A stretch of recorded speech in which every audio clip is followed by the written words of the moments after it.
हिमाचल प्रदेश के किन्नौर में हादसे का शिकार हुई बस हरिद्वार डिपो से चली थी। हिमाचल डिपो प्रभारी चंद्रपाल का कहना है कि यह बस कल शाम 6 बजे मोरंग के लिए निकली थी, जिसमें हरिद्वार बस स्टैंड से करीब 6 यात्री सवार हुए थे। आपको बता दें कि यह बस किन्नौर में लैंडस्लाइड के बाद मलबे में दब गई, जिसमें करीब 60 लोगों के दबे होने की आशंका है।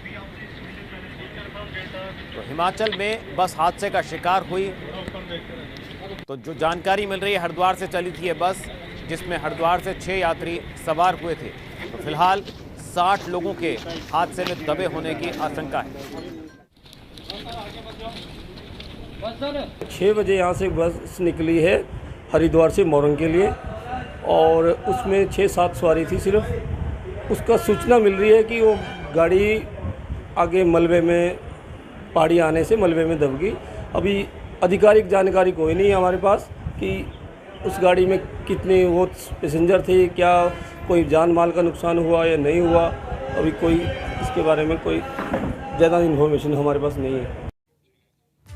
चलिए बात अब सीएम पुष्कर सिंह धामी के दिल्ली दौरे की। इस दिल्ली दौरे के दौरान कई केंद्रीय मंत्रियों और नेताओं से सीएम ने मुलाकात की। सीएम ने रक्षा मंत्री राजनाथ सिंह से भेंट की। इसके साथ ही सीएम धामी ने गृह मंत्री अमित शाह, महाराष्ट्र के राज्यपाल और उत्तराखंड के पूर्व सीएम भगत सिंह कोश्यारी, जल शक्ति मंत्री गजेंद्र सिंह शेखावत के साथ मुलाकात की। तो वहीं मुख्यमंत्री ने भाजपा के वरिष्ठ नेता मुरली मनोहर जोशी, राज्यसभा सांसद अनिल बलूनी और केंद्रीय राज्य मंत्री अजय भट्ट से मुलाकात की। अनिल बलूनी और अजय भट्ट के साथ उनकी ये शिष्टाचार भेंट थी।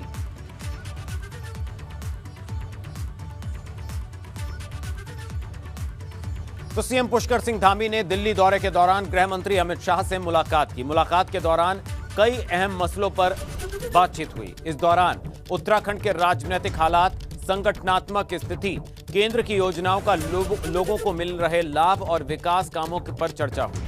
मुलाकात के दौरान सीएम ने गृह मंत्री से कुमाऊं मंडल में एम्स खोले जाने और देहरादून में भारतीय विज्ञान शिक्षा एवं अनुसंधान संस्थान की स्वीकृति के लिए अनुरोध किया। गृह मंत्री जी से और भी जो हमारे आंतरिक सुरक्षा के जो प्रकरण हैं, प्रदेश की हमारे सीमांत क्षेत्र हैं, उनके बारे में मैंने चर्चा की है और सब पर मार्गदर्शन भी लिया है। तो सीएम पुष्कर सिंह धामी ने दिल्ली में जल शक्ति मंत्री गजेंद्र सिंह शेखावत से शिष्टाचार भेंट की। इस दौरान लखवाड़ बहुउद्देशीय परियोजना की भारत सरकार से वित्तीय स्वीकृति देने, किशाऊ परियोजना का संशोधित एमओयू किए जाने और उत्तराखंड में जल जीवन मिशन की जल्द ही संयुक्त समीक्षा का अनुरोध किया है।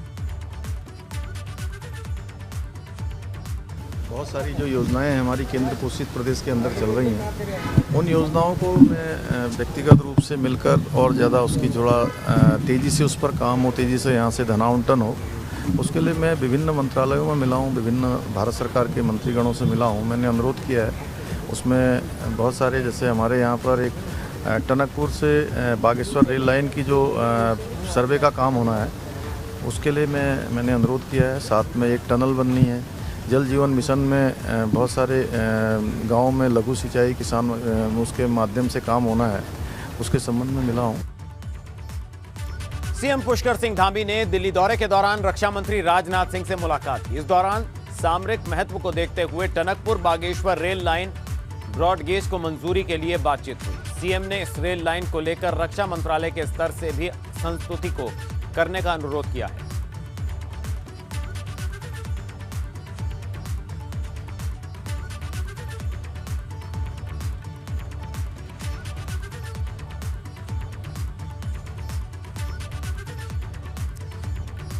तो सीएम पुष्कर सिंह धामी ने दिल्ली में केंद्रीय पर्यटन और रक्षा राज्य मंत्री से भी मुलाकात की। साथ ही उनकी राज्यसभा सांसद अनिल बलूनी के साथ भी बैठक हुई। तो आपको बता दें कि दिल्ली दौरे पर हैं पुष्कर सिंह धामी और 2 दिवसीय दिल्ली दौरे के दौरान कई केंद्रीय मंत्रियों और सांसदों से उनकी मुलाकात हुई है। तो ये तस्वीर आप देख सकते हैं, अजय भट्ट और राज्यसभा सांसद अनिल बलूनी से सीएम पुष्कर सिंह धामी ने मुलाकात की। तो प्रदेश के विकास को लेकर, तमाम योजनाओं को लेकर उनकी सभी सांसदों और मंत्रियों से बैठक हुई है। तो बड़ी खबर का रुख करेंगे। दिल्ली से बड़ी खबर, सीएम पुष्कर सिंह धामी की केंद्रीय मंत्री नितिन गडकरी से मुलाकात हुई है। रोड निर्माण को लेकर हुई बातचीत। इस वक्त की बड़ी खबर, पर्यटन को बढ़ावा देने पर भी हुई बातचीत। तो नितिन गडकरी से सीएम पुष्कर सिंह धामी की मुलाकात हुई। पर्यटन को बढ़ावा देने पर बातचीत हुई है। इसके साथ ही सड़क योजनाओं को लेकर भी बातचीत हुई। वहीं देवस्थानम बोर्ड पर तीर्थ पुरोहितों की नाराजगी और बढ़ गई है। पुरोहितों ने अब पीएम मोदी तक को पत्र लिख दिया है। पुरोहितों का कहना है कि अगर फिर भी उनकी मांग नहीं मानी गई तो आंदोलन और उग्र कर दिया जाएगा।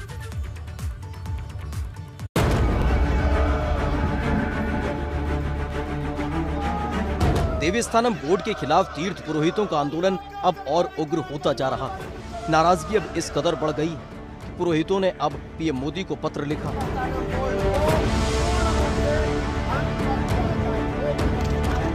तीर्थ पुरोहितों ने पीएम मोदी को पत्र लिखकर बोर्ड को भंग करने की मांग की है। चारों धामों में जो देवस्थानम बोर्ड थोपा है, इसका हम घोर विरोध करते हैं और जब तक ये बोर्ड भंग नहीं होता तब तक करते रहेंगे। आज हमारे आचार्य संतोष शुक्ला जी ने मोदी जी को पत्र लिखा है। एक और आप लोग मौज कर रहे हैं, हमको यहाँ पे खून के आंसू रुलाने पे आप मजबूर कर रहे हैं और हम तब तक दम नहीं लेंगे जब तक जो है इस बीजेपी की सरकार को उखाड़ के नहीं फेंकेंगे। चारधाम के पुरोहित देवस्थानम बोर्ड को भंग करने की मांग कर रहे हैं। पुरोहितों के विरोध को देखते हुए सीएम पुष्कर सिंह धामी ने हाई पावर कमेटी का गठन किया। हक हकूकधारी हैं, रावल हैं, पंडे हैं, पुरोहित हैं, जो भी उसके अधिकार क्षेत्र में आते हैं या जिनके क्षेत्र में जो चारधाम देवस्थानम की उसमें आते हैं, परिधि में आते हैं, उन सब की बात सुनेंगे। उनकी बात सुनने के बाद जो है हमने हाई पावर कमेटी बना दी है और हाई पावर कमेटी उस पर काम करना शुरू कर देगी। सबकी बात सुनने के बाद जिनके जो ग्रीवांसेज हैं, जिनको जो परेशानियां हम अपनी बताएंगे, उसका हम हल करेंगे। तब तक जो है बोर्ड का काम जो है हम यथावत रख रहे हैं, रोक रहे हैं। चारधाम के तीर्थ पुरोहित 61 दिनों से धरने पर हैं, जबकि 41 दिनों से क्रमिक अनशन जारी है। तीर्थ पुरोहितों का कहना है कि जब तक देवस्थानम बोर्ड भंग नहीं होता आंदोलन रोकने वाला नहीं है। एबीपी गंगा के लिए रुद्रप्रयाग से रोहित डिमरी के साथ देहरादून से पंकज राणा की रिपोर्ट। तो दिल्ली दौरे के दौरान भी एबीपी गंगा ने सीएम पुष्कर सिंह धामी से पुरोहितों के पीएम मोदी को लिखे गए पत्र पर सवाल पूछा, जिस पर सीएम ने कहा कि पुरोहितों की मांगों को लेकर हाई पावर कमेटी का गठन किया गया है। मुख्यमंत्री ने भरोसा दिया कि सरकार पुरोहितों के हक हकूकों का कोई भी नुकसान नहीं होने देगी। साधु संतों से जिस दिन से मैंने काम करना शुरू किया है मुख्य सेवक के रूप में, पहले दिन से हमारा ये मानना था कि अगर कहीं पर बहुत सारे मेरे को प्रतिनिधि मंडल, बहुत सारे हमारे पुरोहित, पंडे और रावल, उनके विभिन्न प्रतिनिधि मंडल मुझसे मिले हैं और मैंने सबकी भावनाओं का सम्मान करते हुए कि पहले उनको जो भी परेशानियां रही होंगी एक्ट को लेकर, जो दुविधा है, हमने कहा है कि हम सारी दुविधा को दूर करेंगे और उसके लिए हमने बोर्ड को वहीं पर स्थगित किया है और उसके लिए एक हाई पावर कमेटी का गठन किया है। वो कमेटी सबकी बात सुनेगी और कमेटी बात सुनने के बाद उस पर निर्णय करेगी। किसी को कोई आपत्ति है तो उसका हम निराकरण करेंगे। वहीं भारतीय किसान यूनियन के नेता राकेश टिकैत अपनी शिकायत लेकर देहरादून पहुंचे। इस दौरान राकेश टिकैत ने कहा कि पहाड़ के किसान की सरकार अनदेखी कर रही है। टिकैत ने कहा कि अगर किसानों की समस्या का समाधान नहीं हुआ तो वो अधिकारियों को बंद कर देंगे। टिकैत जी, आज देहरादून पहुंचे हैं आप। उत्तराखंड तो बड़ा शांति प्रिय देश है, क्या सरकार बात नहीं मान रही है? क्या हम मान नहीं रही यहाँ की सरकार बात? कैसे मानेगी? मानने की है तो बातचीत से मानने की, नहीं तो फिर भाई दूसरे तरीके भी है, उससे मान जाएगी। क्या मुद्दे आपने देखे हैं किसानों के उत्तराखंड में? मूल रूप से किस तरह की दिक्कतें यहाँ पे किसानों को फसलों की दिक्कत है, जंगली जानवर से दिक्कत है। यहाँ से लोग प्लान करके, पहाड़ से लोग प्लान करके या तो देहरादून की तलहटी में बस गए या नीचे बस गए हरिद्वार साइड में, या यहाँ से छोड़ के उत्तराखंड छोड़ के दिल्ली और बड़े शहरों में चले गए। उनका जीवन एक किस्म से नरकीय जीवन उनका है। आपको लगने रहा कुछ देरी से आपने उत्तराखंड के किसानों की आवाज़ उठाई है? पहले नहीं उठाई? 90 से हम आवाज़ उठा रहे और जा रहे हैं 90 से। टिकैत साहब भी गए, ऊपर पहाड़ तक गए, वहाँ की हर किसान की समस्या पूरे देश भर में हम उठा रहे हैं। और हिल पॉलिसी देश में हम बनवाना चाहते हैं कि हिल पॉलिसी देश में अलग बने। टूरिज्म और हिल पॉलिसी की आपने बात की है, कई किसानों के मुद्दों की बात की है, सरकार नहीं मानती है, तो क्या बॉर्डर सील करने की बात आपने की है कि 8 दिन के अंदर अधिकारी को बंद कर लेंगे? भाई अधिकारी अभी 8 दिन रेस्ट करो ऊपर ही, जब बात करने की जरूरत होगी अधिकारी नेता आना जाना बंद नेता होगा। राकेश टिकैत जी, इनका साफ तौर पर कहना है कि उत्तराखंड में किसानों की जो समस्याएं हैं उनके समाधान के लिए जल्द ही अब उत्तराखंड में एक बड़े आंदोलन की तैयारी की जाएगी। देहरादून से अपने सहयोगी मनवर रावत के साथ पंकज राणा, एबीपी। वहीं टोक्यो ओलंपिक में शानदार प्रदर्शन करने वाली हॉकी खिलाड़ी वंदना कटारिया वापस अपने घर हरिद्वार पहुंच चुकी हैं। वंदना का रोशनाबाद में भव्य स्वागत किया गया और उनके सम्मान में भव्य सम्मान समारोह रखा गया।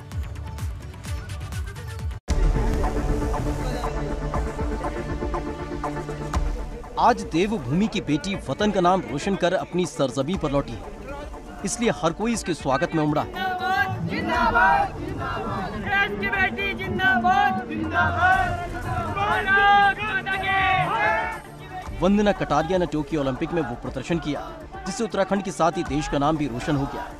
घर लौटने पर वंदना के सम्मान में हरिद्वार में कार्यक्रम रखा गया। वंदना ने इसी स्टेडियम से खिलाड़ी के रूप में अपने करियर की शुरुआत की थी। घर लौटने पर वंदना कटारिया ने टोक्यो ओलंपिक का अपना अनुभव साझा किया। सेमीफाइनल का जो मैच था, मेडल के बहुत ज़्यादा करीब थे। वो मेडल गंवाना हमें बहुत पेन है, बट या हम लोगों ने वो मेडल तो नहीं जीत पाए, बट हम लोग इस देश का, भारत का, सबका हम लोगों ने दिल जीता है कि मतलब आज हॉकी पूरे इंडिया के अंदर हो रहा है। वंदना ने कहा कि मिशन अब रुका नहीं है, अब वो अगले मिशन की तैयारी में जुटने जा रही हैं। मेरा नेक्स्ट ईयर अभी है, बड़ा टूर्नामेंट है, Commonwealth game, Asian games, world cup, तो उसके लिए भी हमारी तैयारी स्टार्ट हो जाएगी। इस मौके पर वंदना ने अपने पिता के उस सपने का भी जिक्र किया जिसमें वो अपनी बेटी को एक बड़ा खिलाड़ी बनता देखना चाहते थे। तो जब भी मैं यहाँ पे आती थी तो हमेशा उन्होंने यही बोलना था कि मतलब ओलंपिक में मेडल लेके आना है बेटा, अपना जो मेरा ड्रीम है मैं यही चाहता हूँ, देखना चाहता हूँ कि ओलंपिक में मेडल लेके आए। या जब मैं इधर आ रही थी, अभी दिल्ली से इधर आ रही थी, इवन जापान से, तो मुझे एक प्रेशर फील हो रहा था कि मतलब मैं घर जाऊँगी तो वो जो जगह है जहाँ पे पापा सोते थे, बैठते थे, तो वो चीज़ को मैं कैसे देख पाऊँगी। वंदना के स्वागत के लिए जनप्रतिनिधि से लेकर प्रशासनिक अमला तक उमड़ा। अधिकारी तक हाथ जोड़कर वंदना का स्वागत करते नजर आए। परिवार के लोग भी बेटी की इस कामयाबी पर बेहद खुश हैं। पिताजी का सपना ही होता मेरी बेटी ओलंपिक जीत का हो, गोल्ड मेडल लेगा हो। चलो ये भी बहुत होगा। कितनी खुशी है, बहुत खुशी है गांव में, क्योंकि बहुत अच्छा माहौल हो रहा है। संसाधनों की कमी के बावजूद भी वंदना ने वो मुकाम हासिल कर लिया जो कल्पना से परे था। यही वजह है कि अब हर कोई उसकी तारीफ कर रहा है। खुद सीएम पुष्कर सिंह धामी ने वंदना को दून आने का न्योता दिया। एबीपी गंगा के लिए हरिद्वार से रोहित सिखौला की रिपोर्ट।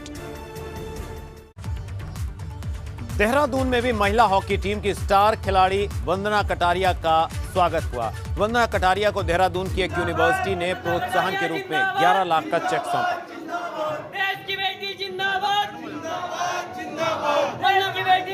मैं जब से हॉकी देख रहा हूं तब से मैंने कभी भारतीय महिला हॉकी टीम को इतनी ऊंचाई पे नहीं देखा है, तो मैं तो कहूँगा कि बहुत बड़ा अचीवमेंट है।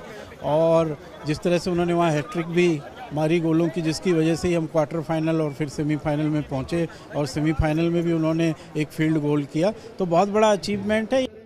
महिला हॉकी टीम की स्टार प्लेयर वंदना कटारिया हमारे साथ हैं। वंदना, काफ़ी बड़ा संघर्ष आप कर रहा है, अभी आप उत्तराखंड पहुंची, कैसा लग रहा है?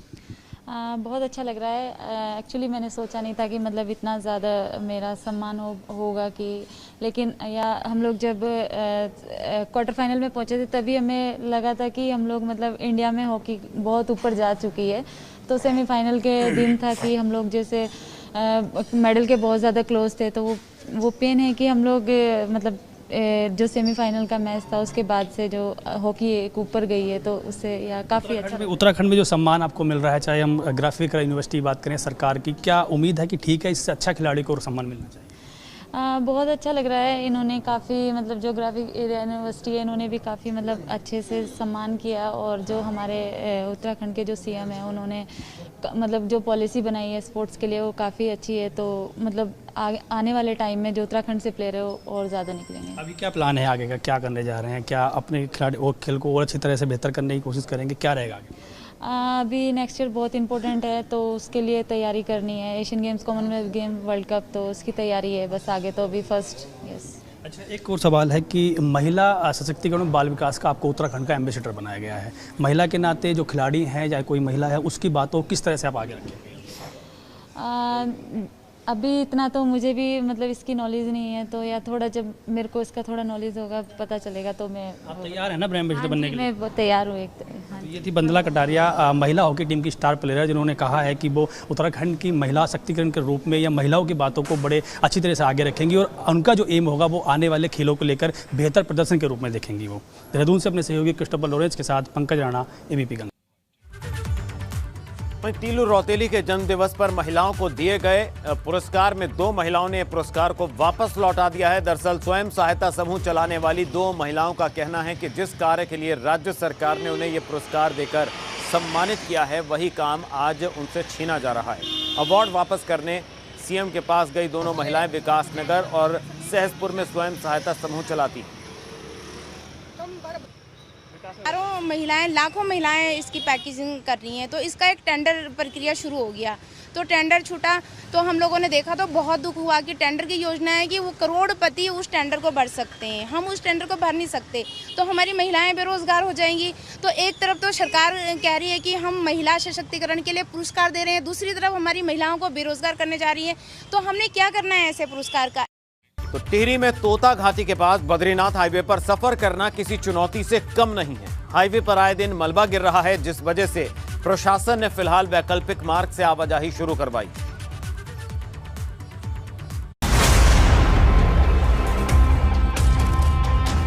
मॉनसून सीजन में ऋषिकेश बद्रीनाथ हाईवे पर सफर में जोखिम है। पहाड़ी पर हो रहे लैंडस्लाइड की वजह से हाईवे बाधित है, जिससे ट्रैफिक को देवप्रयाग, ऋषिकेश और मलेथा से डाइवर्ट किया गया है।